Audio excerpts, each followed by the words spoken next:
He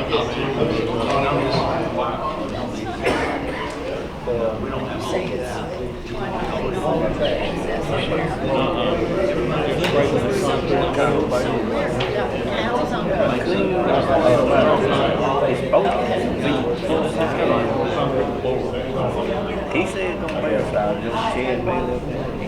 But I don't know. Just in Like hail.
They told you they would help you. Stackhouse. They said, look out, I found it around. I got Friday on one phone.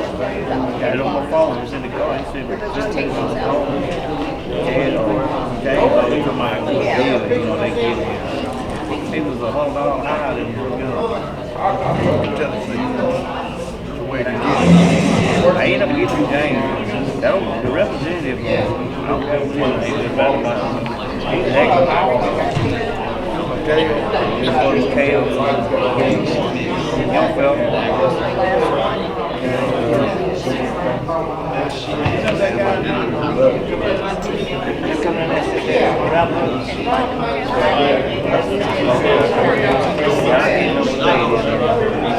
He gave me a call and he said, anytime he's Is there any chance ethanol's gonna disappear? That's Kale Bank. He said, I ain't don't tell me.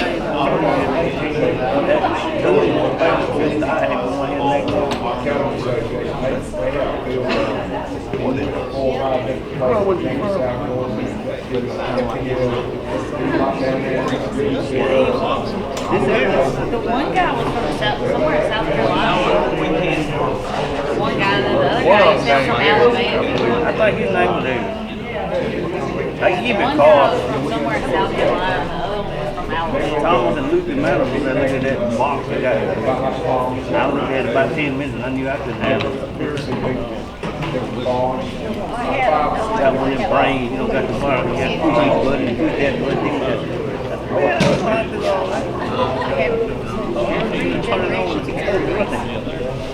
When you put it on the 3-point hit. I got one with him. I got one with the motor on. He told me I didn't need it. Oh, yeah. Gasoline in and all.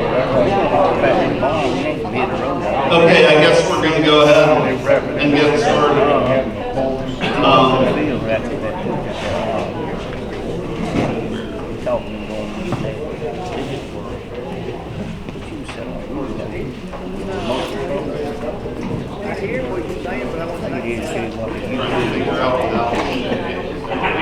Okay, I'm going to go ahead and talk about carcass grading and the meat industry, because as a state that has been largely cow-calf and stocker gets into feeding cattle and marketing cattle, I want you to know how the industry works as a whole on this.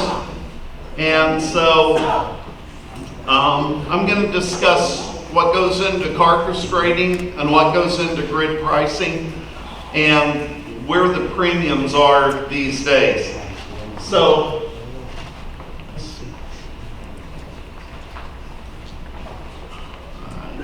switch this view somehow.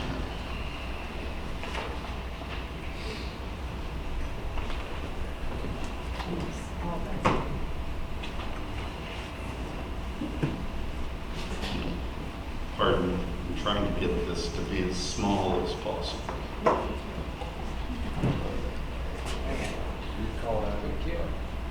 Okay, I'm gonna leave it off. Okay, what goes into carcass grading? There's some terms that we use. Yield. It's just the hot carcass weight divided by the live weight. That is dressing percentage. When you hear someone talking about yield on a carcass basis, that's what it is.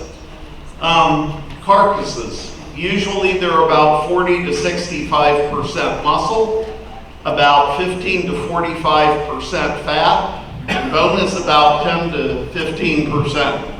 How many of you are involved with 4-H or show cattle or have kids that show cattle or sit on a county board? I love judges that go to the microphone and talk about heavier, stouter boned animals.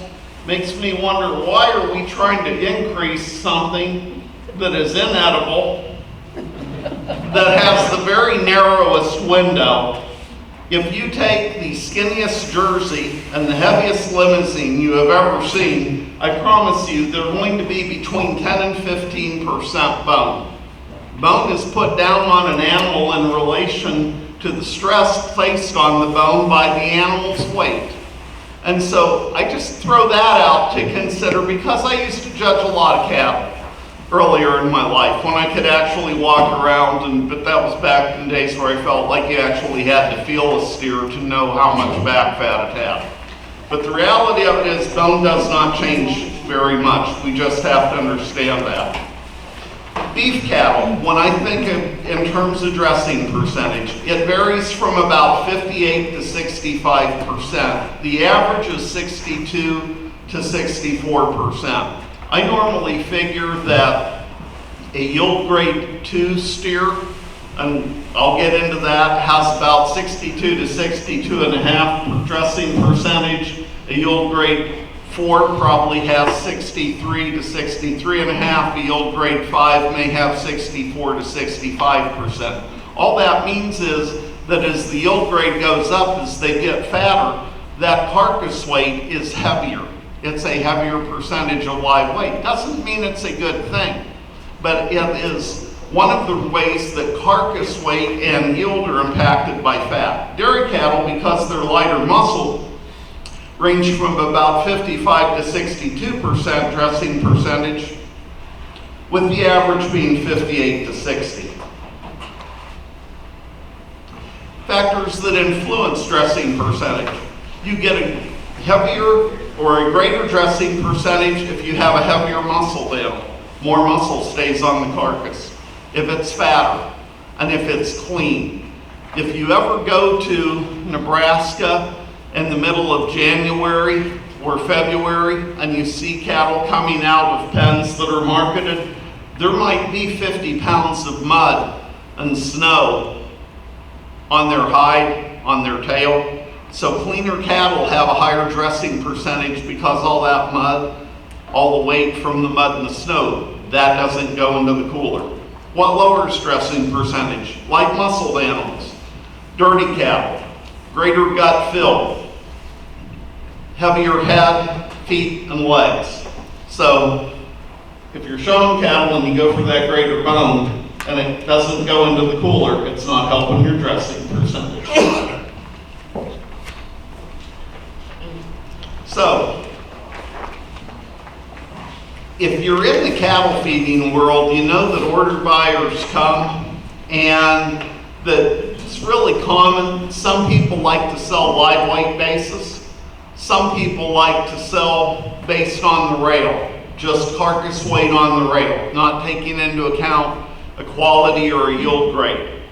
But what I want everyone to realize is that if the carcass weight that is offered is $2.02 a pound, and that live price that they offer you is $1.26 a pound, they're offering you the same dollars for that animal two different ways. And order buyers make their money by knowing how feedlot order buyers for packers make their money being really good judges of how much back fat animals are carried. That is one of the primary things we look at is back fat. And so if it's a 62.5% dress that they're estimating, these guys are really good at doing these calculations in their head because they do it for a living. What I want you to understand is that if you take carcass weight 2.02, multiply by 0.625, you come out with $1.26. If you take $1.26, divide it by 0.625, you come out with 2.02. It's the way that they're all doing this to pay the same. It is a direct correlation. And so I think you need to be aware of this. It's not that they're just pulling numbers out of the air. You can figure out how good of a dressing percentage you're going to get by the two numbers that you're offered if you're offered either live or on the rail. Excuse me for a second. Apologize. So this is just what I discussed. But I put this slide in here so you would have something to refer back to. Okay, grading. There are two types of USDA grades. Quality grades and yield grades. So, quality grades predict palatability. It's the overall combination of traits that lead to eating satisfaction. Taste and flavor, tenderness, juiciness, and mouthfeel. That is what the quality grade is supposed to help us determine. So if we look at research that was done at Colorado State, this looked at the undesirable overall palatability ratings in a really large study they did. Prime only had 5.6% undesirable eating experiences. Choice 10.8, Select 26, and Standard 59. Why do you think that Prime only had 5.6% undesirable experiences, but Select had 26.4? These were steaks.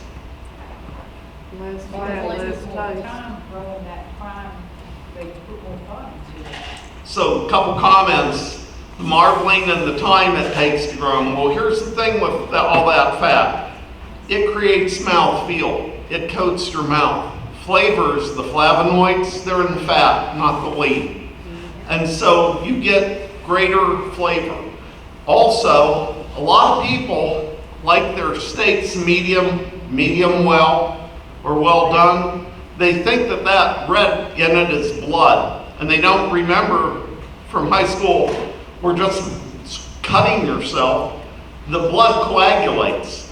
That stuff, that red stuff is myoglobin. It is a protein. It is red because, like blood, it carries iron, and the refractive index on that looks like blood. But it's just a protein that is liquid. It is not blood. That stuff you see in the package when you buy a steak.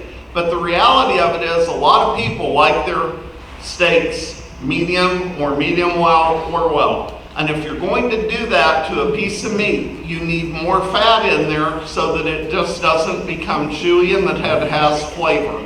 And so this is the whole basis of why there is greater value in Prime than there is in Choice at the store or at the distributor level. And I'll talk about that in a minute.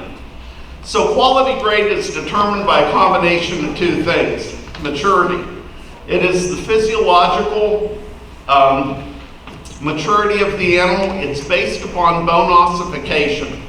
And the other one is the physiological marbling in the carcass. So we determine skeletal maturity by looking at the ribs, at the buttons at the end of the ribs, and at the ribs themselves. And if you look on the right side here, where you see the ribs on that picture on the right, and it's little and white buttons at the end of the ribs, that would be an immaturity carcass. As an animal ages, that cartilage tip becomes bone. And as an animal ages, or if you use an aggressive implant. If you use a 3 implant program and use a calf hood implant, and for those of you who are feeding any cattle, if you go in with 2 implants in that animal's life that have trenbolone acetate, that is a testosterone mimic, they're called aggressive implants. I'll talk more about it, but while this slides up, I want you to know that an animal that's only 17 months of age or 18 months of age can look like a bee maturity because it's been too aggressively implanted. And where that hurts you if you're doing that in a commercial setting is if you don't have enough marbling to be in the upper 2/3 of choice, and you would have only been in low choice with bee maturity marbling that's determined by this, even though you have enough marbling to be choice, that grader is going to grade it select. And I'll show you that in a second. But maturity is really important. We overlook it far too much. Lean maturity. This is not a dark cutter, but caused by stress. But if you look at a steak that is dark, that is a function of maturity.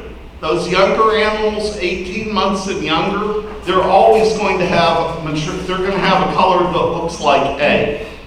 As you get into animals that are 24 to 30 months, you're going to see animals that the color of the lean looks like C or even E. E is the color that we get from a lot of call cows, by the way. So, our maturity classes, A is basically 9 to 30 months, B 30 to 42 months, and this got really, really important on December 23rd, 2003. Because any animal that is determined to be over 30 months of age has to have the spinal column removed. So when you do that, you don't get a T-bone steak and you don't get a porterhouse steak because they're not allowed to. You end up with strips and rib steaks and tenderloins because the spinal column is removed.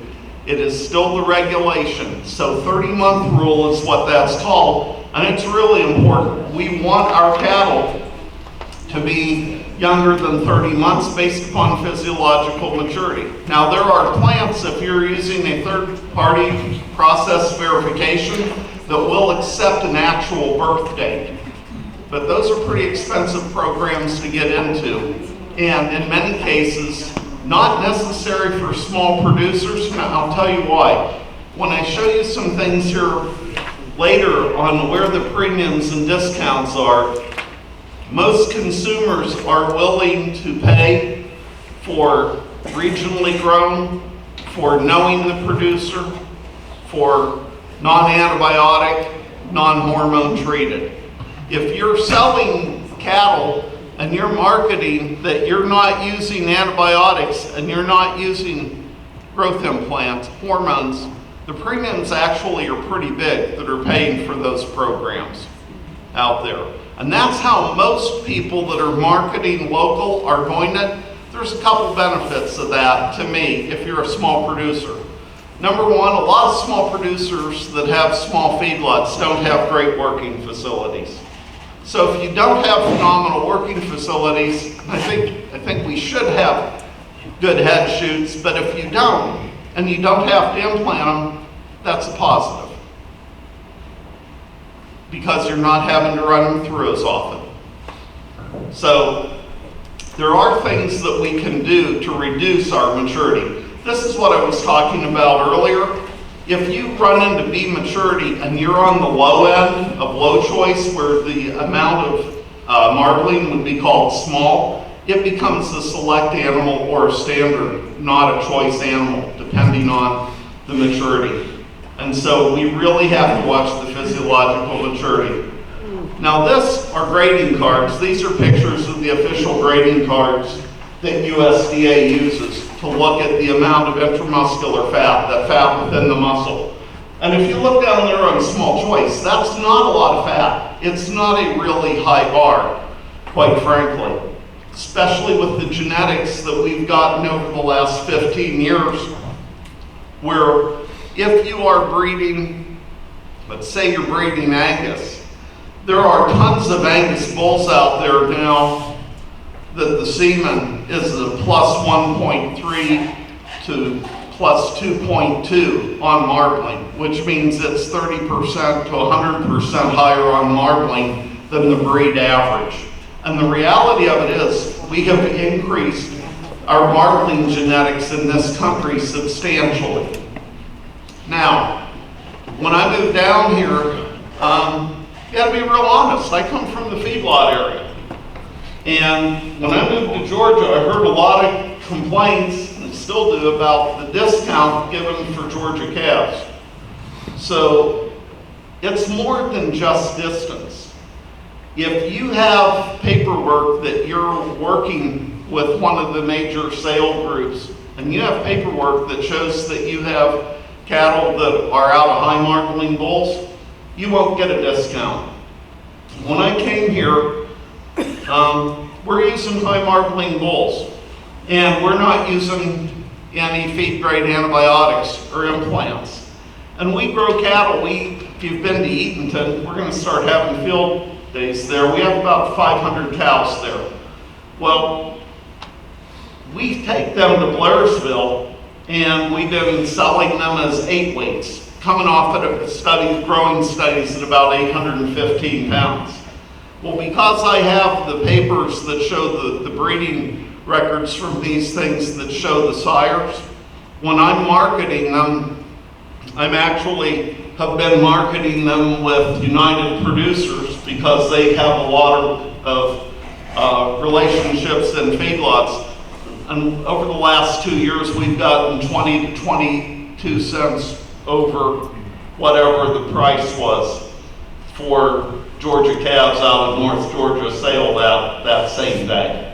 And so the reality of it is, if you can do that on an 8 weight, you're making another $160. It really does start to pencil when you're doing things like that. And it is just largely from paying attention to the marbling. So this is just a picture of a USDA prime versus a Wagyu steak that would be a BMS score of about a 10. They have a 12-point score. I will show it to you later. But there's a lot more marbling potential out there in some genetics and in the way we feed cattle than we have in a lot of our cow herds right now. This is the Japanese 12-point beef marbling standard. So our prime that we are exporting, when I talk about exporting meats to other country, our prime comes in at about a 4. A lot of the F1 Wagyu stuff that we're doing in this country comes in at about a 5 to a 6. Well, that's really an economical piece of meat for someone in a country where one steer that would be a BMS 10 is costing $18,000 to $20,000 per steer. And so the reality of it is, our prime, this animal over here on the left, the prime has approximately 12 to 13% intramuscular fat. If you get down there to an 8, the second from the left on the bottom, you're looking at 35% intramuscular fat. You go over to the 12, you're over 50% intramuscular fat. What you have to realize is they don't buy steaks over there. In most Asian countries, steaks are sold by the gram. There's 454 grams per pound. This is sold in 100-gram packages. So there's 4.5 packages per pound of beef. It's sliced very, very thin, and it is delicious. And there's so much fat that you don't want more than a couple ounces of it. You're full because of the fat. But that's the market when we're exporting that we're going to. So our prime that is really good is still very economical in their market. But it's $300 to $400 advantage to us.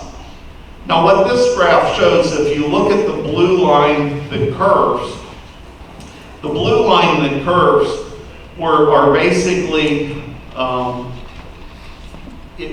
going to deviate. That blue line represents English genetics and even many Charolais genetics and Holstein genetics. And what it's showing is This is a percent intramuscular fat. So with Angus cattle, they marble, but they peak. And then they start to either level off or go down as they get heavier and can't meet their maintenance requirements because they might weigh 1,300 or 1,400 pounds and hot weather hits or cold weather hits and their feed intake goes down. Then they start mobilizing marbling, which is surrounded by muscle for energy.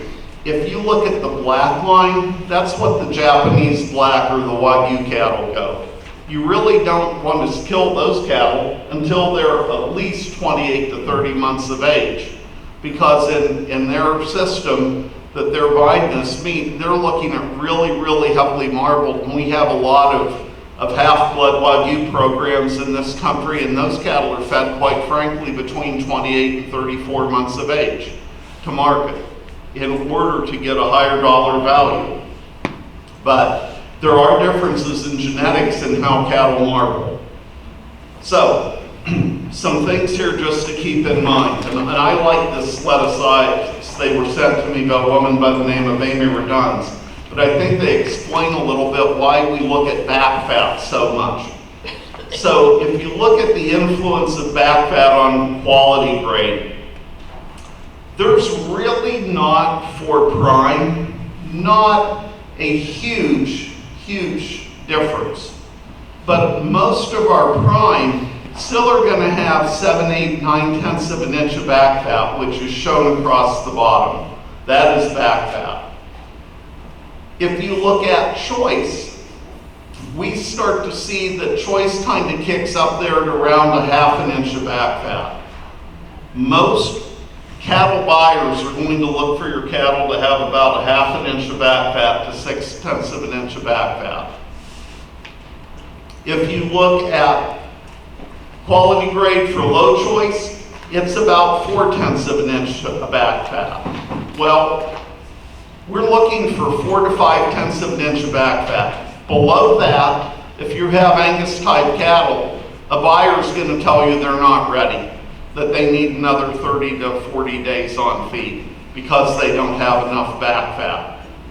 If you start looking at that in Select is higher with low back fat because it has less marbling. They need more time on feed, or the genetics are bad. By the way, if a calf gets sick, and we'll talk about this more later, but if a calf gets sick and you have to treat it at weaning because it's got pneumonia, okay, you need to understand that pneumonia is a serious injury to that animal. Physiologically, there's a lot of damage done to that animal.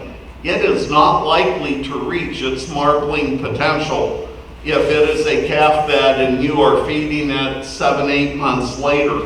It's likely not to reach the genetic potential. And one of the things we do in integrated programs, we keep calf foot records on all our cattle before we start evaluating bulls and looking at them, because you take the sick cattle out of the data set because they're not representative of the genetics. They're influenced many times that not marbling the way they should, simply because they're still mounting a response to being sick. It's still drawing energy away months later.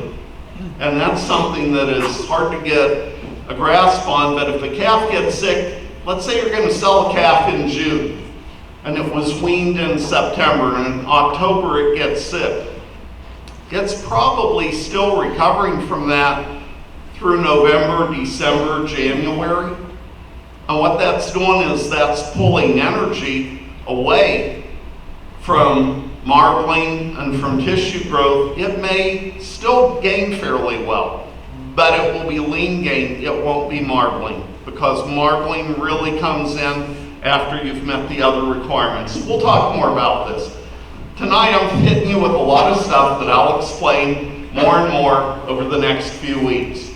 So, the bottom line is choice is normally, for most of our British Angus breeds, Herefords, Angus, are 4/10 to 7.5/10. Now, there is a relationship between back fat and yield grade that we will talk about here in a second, but we never want to see 0.8 of an inch of back fat on an animal, because 0.8 of an inch of back fat between the 12th and 13th rib across the back, that gives your preliminary yield grade of 4.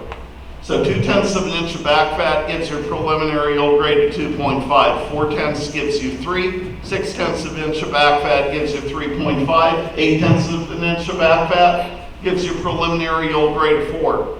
When you're selling cattle, the buyers know that. And so the reality of it is, we want to keep it below 0.8 of an inch of back fat. Safe zone is 0.5 to 0.8. Some rules of thumb. Heavier muscled cattle grade lower than lighter muscled cattle. Marbling, if you look at a ribeye and you take a given amount of marbling in that ribeye and you expand that ribeye, that same amount of marbling is dispersed over a greater area. And the reality of it is, because this is a visual grade, those bigger ribeyes with the same amount of marbling, they grade lower. So one of the big challenges is, and has been with the Angus breed, is if you look at a lot of high marbling Angus bulls in sire catalogs, you also have to pick bulls that are high on muscling. Because what you may see is, you may see a lot of ribeye, or I'm sorry, a lot of marbling, but a low average ribeye. Well, they're getting that marbling at the expense of performance and weight, and you don't want that. You have to select bulls that are positive for both. So, things I touched on. We have to be careful about our implant regimen. We have to pay a lot of attention to our health of our cattle, because an animal that gets sick is not going to reach its genetic potential for quality grade. So let's talk about yield grades, because people don't understand them nearly as much. We all know marbling pretty well, but yield grade is looking at determining the amount of boneless, closely trimmed retail cuts that come from the rib loin and the round, chuck and round. And so when we measure back fat, we measure it 3/4 of the way down the ribeye from the spine, from the dorsal process in the spine. So if you look at the very center picture, you see that that person has a grid there to measure about 3/4 of the way down. So if you're ever in a show, because I like picking on shows, because I think when people handle cattle, okay, I've seen judges come along and handle the top of cattle, their back. Okay, you're feeling the spine. Well, if you really want to feel for marbling, you go to that last rib. You come in one so that you're between